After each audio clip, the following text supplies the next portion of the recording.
میں یہ نہیں کہہ رہا، میں نے کبھی بھی کسی ٹرم میں نہیں کہا وہ علم نہیں تھا، میں یہ کہہ رہا ہوں بھائی حکم نہیں تھا لا ترفعوا کے بعد. اور یہ میں مثال حضرت علی والی اس لیے دیتا ہوں، لا تقربوا الصلاۃ وانتم سکارا، ان کو پھر چڑ لگتی ہے یار علی کا نام آ گیا. وہاں میں نے کہا کہ جب انہوں نے شراب پی کے نماز پڑھائی، شراب پی کے نماز پڑھا کر انہوں نے ایک اور کام کیا کہ بھائی قرآن شاید کی آیت نقل پہ کرو نا، تحریف کی. کیوں اپنی کتابوں کو نقل کرتے ہو؟ تمہاری کتابوں کی کفریات ہمارے لیے حجت نہیں ہے، تمہیں پتہ ہونا چاہیے. یہ پر فریز ہو گیا، امیر المومنین علیہ السلام کی لعنت اس کو لگ گئی. اور بھائی اپنی کتاب میں نے کبھی شیعہ کتاب آپ پہ کوٹ کیا؟ میں نے کبھی کوٹ کیا کہ شیعہ کتاب میں لکھا یہ لکھا ہے بھائی اس لیے تم پہ حجت ہے؟ یہ کوئی دلیل ہے؟ تم کوئی عالم ہو، تم کوئی دلیل پیش کرتے ہو؟ بخاری میں لکھا ہے کہ اوس و خزرج میں لڑائی ہو گئی ہے، وہاں پہ امیر المومنین علیہ السلام بھی ہیں، وہاں پہ ان کی آواز بلند ہو گئی ہے.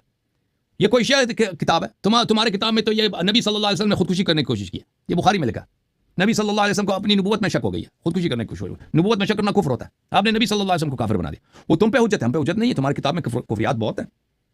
بس یہ بھائی پھر یہ فریز ہو گیا. جب تم نے دیکھو بھائی ہفتے عمل میں دوبارہ نہیں وہ باتیں جو میں پہلے بار بار کہہ چکا ہوں اس کو تکرار نہیں کرنا چاہتا. ہفتے عمل ان کا اپنا عقیدہ ہے کہ ہفتے عمل کفر کی دلیل ہوتی ہے، ہفتے عمل کفر کی دلیل ہوتی ہے.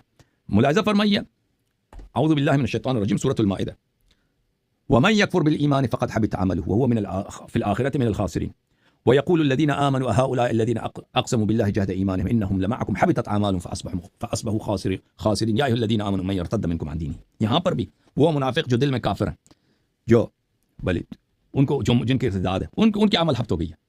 اب ابو بکر عمر کے متعلق کہ بھائی ابو بکر نے عمر سے کہا کہ تم نے میری مخالفت کی، عمر نے کہا کہ تم نے میں نے آپ کی مخالفت، اس پہ عمل حبط ہو گیا، اس پہ عمل، اس لیے کہ تمارا ورفع اصواتہم، یہ بخاری کے الفاظ ہیں.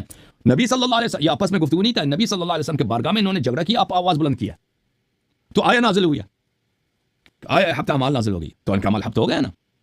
آپ نے جب خود اعتراف کیا، میرے بھائی بار بار کہتے ہیں ان کو پتہ نہیں تھا، ان کو پتہ نہیں تھا، ان کو پتہ نہیں تھا کہ نبی صلی اللہ علیہ وسلم کی عزت کرنی ہوتی ہے، ان کی بے عزتی کفر ہے. پتہ تھا، بخوبی پتہ تھا. پھر ان کو یہ بھی پتہ ہے کہ کسی بزرگ کے سامنے آواز بلند کرنا، جھگڑا کرنا، یہ اس کی بے حرمتی ہے، یہ ادب کے خلاف، یہ بھی پتہ تھا. یہ سب یہ پوری دنیا کو معلوم ہے. تو پھر آپ نہ کہیں کہ بھئی آیا نازل نہیں ہوئی تھی. آیا جب آیا، یہ باتیں ان سب کو پتہ تھا، آیا نازل ہوئی مذمت کے لیے. ان کی سب مسلمان سمجھ لیں کہ یہ مسلمان نہیں ہے، یہ ان کی ارتداد ہو چکی ہے، ان کا عمل حبط ہو چکے ہیں. اوکے، یہ بہت واضح ہے میرے بھائی.